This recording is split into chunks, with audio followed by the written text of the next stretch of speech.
Hello viewers, welcome my new video. আশা করি সবাই অনেক ভালো আছেন। আমিও তো বেশ ভালো আছি। আজকে আমি আপনাদের সঙ্গে কচুরমুখী দিয়ে রুই মাছের খুব মজার একটা রেসিপি শেয়ার করব, যেটা কিনা এই গরমের জন্য একদম পারফেক্ট একটা রেসিপি। তো চলুন আপনাদের সঙ্গে রেসিপিটা শেয়ার করি। এখানে আমি কচুরমুখী আর আলু সুন্দরভাবে কেটে পরিষ্কার করে নিয়েছি, আর এখানে নিয়েছি রুই মাছ, আর নিয়েছি আদা রসুনের পেস্ট, তারপর হচ্ছে কুচনো পেঁয়াজ। ফার্স্টে আমি মাছে লবণ, হলুদ আর সামান্য মরিচের গুঁড়া মেখে ভেজে নিব। এই জন্য কড়াই বসিয়ে দিয়েছি। কড়াই দিয়েছি তেল, আর দিয়ে দিলাম 1 চিমটি পরিমাণ লবণ। এতে কড়াইয়ে মাছগুলো লেগে যাবে না, সুন্দরভাবে মাছগুলো ফ্রাই করা হয়ে যাবে। মাছগুলো কড়াইয়ের মধ্যে ছেড়ে দেওয়ার পর কিছু সময় এপাশ ওপাশ ঘুরিয়ে সুন্দর করে ব্রাউন কালার করে ভেজে নিব।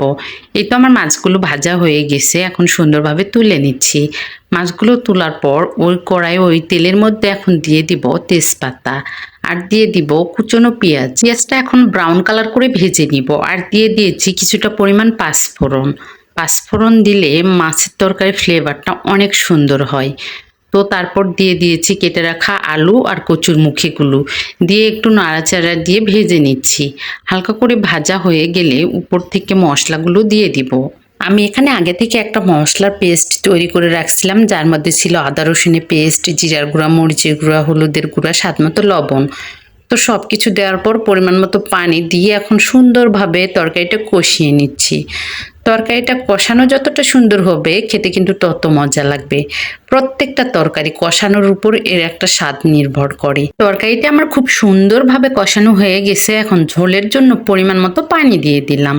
পানিতে দেওয়ার পর এখন কিছু সময় একটু ঢাকনা দিয়ে ঢেকে দিব। ঝোলটা সুন্দরভাবে যখন টকবক করে ফুটে গেছে, তখন আমি উপর থেকে ভেজে রাখা মাছগুলো দিয়ে দিচ্ছি। ভেজে রাখা মাছগুলো দেওয়ার পর আবারও কিছু সময়ের জন্য এটাকে রান্না করব। কচুরমুখীর এই তরকারিটা আমার কিন্তু ভীষণ প্রিয়, আর কার কার প্রিয় অবশ্যই কমেন্টে জানিয়ে যাবেন। এই তো আমার তরকারিটা রান্না হয়ে আসছে। এখন পরিমাণ মতো ঝোল রেখে নামিয়ে নিব। কচুরমুখীর ঝোলটা একটু পাতলায় রাখতে হয়, কারণ পরে এটা টেনে যায়। তো পাতলা ঝোলটাই কিন্তু খেতে বেশি মজা লাগে। এই তো আমার তরকারিটা রান্না হয়ে গেছে। অসাধারণ একটা কালার এসেছে, আর খেতেও কিন্তু ভীষণ মজার ছিল। যারা কচুরমুখী খেতে পছন্দ করেন তারা অবশ্যই একবার এভাবে ট্রাই করে দেখবেন। এভাবে রান্নাটা করলে কিন্তু খেতে বেশ মজার হয়।